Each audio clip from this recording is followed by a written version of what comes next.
डॉली की डेथ होना ये एक बहुत बड़े दुख की बात हो जाती है, क्योंकि दोस्तों डॉली जब आई थी इस दुनिया में तो इतनी सारी खुशियाँ लेके आई थी, क्योंकि दोस्तों इसकी वजह से जो हो चुका था वो शायद पहले इम्पॉसिबल हो रहा था।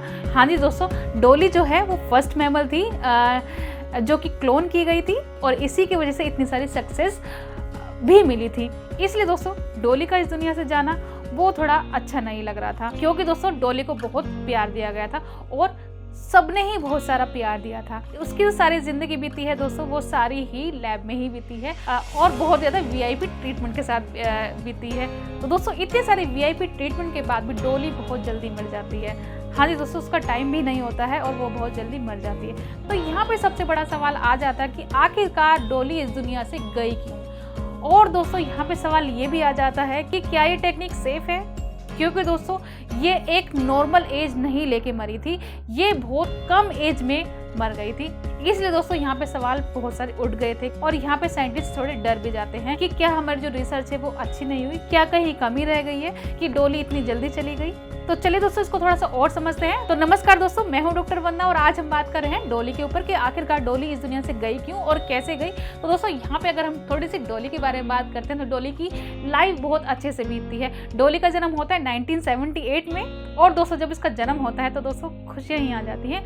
ये एक टेक्निक को सक्सेसफुली इस वर्ल्ड में लेके आ जाती है। ये एक नए कॉन्सेप्ट को इस दुनिया में लेके आ जाती है जो कि है क्लोनिंग का, कि अब हम क्लोनिंग कर सकते हैं। और दोस्तों यहाँ पे जो डॉली है बहुत स्पेशल बन जाती है, सभी के लिए बन जाती है, क्योंकि दोस्तों ये पहला एक मैमल था जिसको क्लोन किया गया था, जो कि अडल्ट सेल से क्लोन किया गया था। और दोस्तों यहाँ पे ये भी लग रहा था कि जो सफलता उनको मिली है वो शायद रोक दी जाएगी, क्योंकि यहाँ पे एथिकल कंसर्न भी आते हैं कि यहाँ पे इसको मिसयूज किया जाएगा और खतरनाक स्पीसीज को यहाँ में क्लोन किया जाएगा और हम नहीं बचने वाले हैं। तो दोस्तों अगर यहाँ पे डॉली की बात करें और उसकी पर्सनल लाइफ के बारे में बात करें तो दोस्तों यहाँ पे डॉली के लैम्स भी होते हैं, उसके 6 बच्चे होते हैं, जिसमें सबसे पहले बेबी का नाम होता है बॉनी, जो कि 1998 में पैदा होता है। उसी के नेक्स्ट ईयर में उसको ट्विंस भी होते हैं और उसके बाद उसको ट्रिपलेट्स भी होते हैं।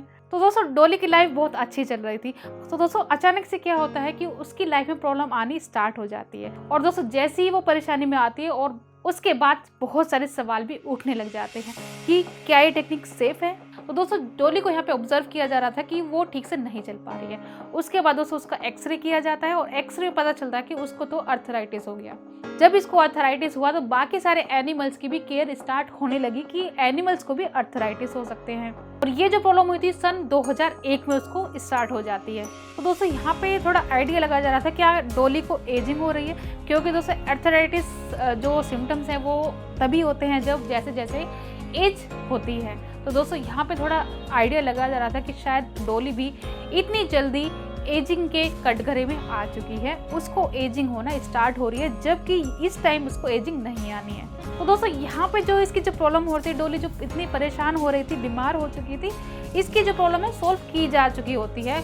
यहाँ पे इसकी जो प्रॉब्लम है पकड़ में आ जाती है और उसके बाद जो डॉली हमारी हेल्दी चल रही थी, उसकी लाइफ थोड़ी सही चल रही थी। बट ये जो उसकी अच्छी लाइफ चल रही थी वो 2003 तक ही है दोस्तों।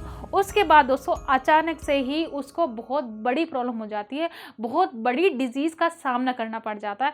हाँ जी दोस्तों, डॉली को हो गया था ट्यूमर और दोस्तों इसी की वजह से उसकी जान जा भी चुकी थी, क्योंकि दोस्तों डॉली बहुत स्पेशल शिप थी। तो दोस्तों ये किसी को बर्दाश्त नहीं हो रहा था और दोस्तों यहाँ पे डॉली का बहुत अच्छा ध्यान रखा जा रहा था कि डॉली को कोई पेन ना हो, क्योंकि दोस्तों यहाँ पे डॉली को ट्यूमर हो गया था। तो दोस्तों यहाँ पे संभावना ये भी हो रही थी कि शायद डॉली अब पेन से गुजरेगी। और दोस्तों यहाँ पे साइंटिस्ट क्या करते हैं, उस पेन की बारी नहीं आने देते हैं और डॉली को पहले से ही सुला दिया जाता है। तो दोस्तों ये जो प्रॉब्लम जो कंफर्म्ड करते हैं वो सीटी स्कैन से कंफर्म्ड करते हैं कि डॉली को ट्यूमर हो गया है और डॉली को ट्यूमर हुआ था चेस्ट में हुआ था। और ये कब कंफर्म्ड हुआ था, 14 फेब 2003 को ये कंफर्म हुआ था कि डॉली को चेस्ट ट्यूमर हो गया है, जो कि सबसे बड़ा फियर था साइंटिस्ट के लिए, क्योंकि दोस्तों डॉली का आना बहुत बड़ी चीज हो गया था और दोस्तों उसका सेफ होना ये बहुत बड़ा क्वेश्चन था, क्योंकि दोस्तों अगर डॉली सेफ नहीं होगी तो दोस्तों ये जो इतनी अच्छी टेक्निक जो लेके आई थी डॉली वो शायद सक्सेसफुल ना हो और इस टेक्निक का आगे जाके यूज ना हो। तो दोस्तों यहाँ पे डॉली 6 साल की ही मर जाती है, आधी ही एज की वो जीती है जितना कि ये शिप जीते हैं। 11 से 12 साल इनकी एज होती है जब जो कि शिप्स की होती हैं। तो दोस्तों यहाँ पे आधे ही साल शिप जी पाई। तो दोस्तों इसी तरह से डॉली इस दुनिया से चली जाती है और सबसे बड़ा क्वेश्चन यहाँ पे रख के चली जाती है। जब आई थी डॉली इस दुनिया में तो बहुत सारी खुशियां लेके आई थी और नई टेक्निक इस वर्ल्ड में लेके आ गई थी, और जब गई थी तो दोस्तों यहाँ पे साथ में एक क्वेश्चन छोड़ गई थी कि आपको अगर इस टेक्निक को फर्दर यूज करना है तो आपको थोड़ी सी और क्लोनिंग करेंगे तभी आप इसको सक्सेसफुल मान सकते हैं। इसलिए दोस्तों और भी बाकी सारी क्लोनिंग हुई और दोस्तों वहां पे देखा गया कि ऐसी कोई भी प्रॉब्लम नहीं हो रही है जो कि डॉली को हुई थी।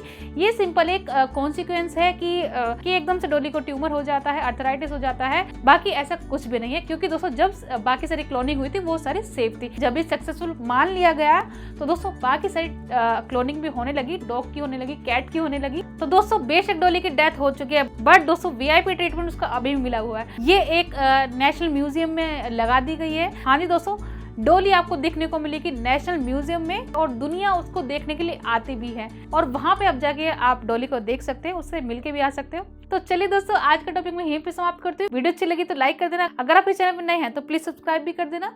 फिर मिलते हैं एक नई वीडियो के साथ। आज के लिए नमस्कार।